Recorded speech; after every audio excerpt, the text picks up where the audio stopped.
If you're the person that plans the layout of your factory, or how your equipment will be installed, it's a fairly safe bet that you're using an AutoCAD DWG file to document its current state.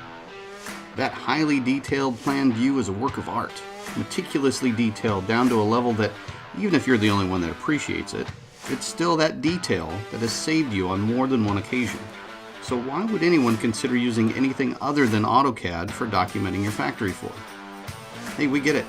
Autodesk introduced AutoCAD and the DWG file over 35 years ago, and it will continue to be your document of record for the foreseeable future. So this isn't another attempt to move you to 3D layouts.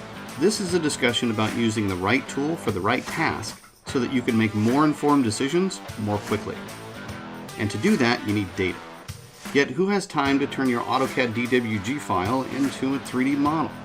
What if you could continue to work with 2D AutoCAD blocks that, when opened in the 3D space, automatically show their respective 3D model? Then combine that 3D design with the reality of the factory with laser scan data for clash detection. Or analyze the efficiency of a change in factory flow before making it real. Because let's be honest, you can't make those decisions with that meticulously detailed DWG file alone. With factory design utilities included in the Product Design and Manufacturing collection, it's not a choice between 2D or 3D factory layouts. You'll use both. Creating a 3D model of your 2D drawing with factory design is easy.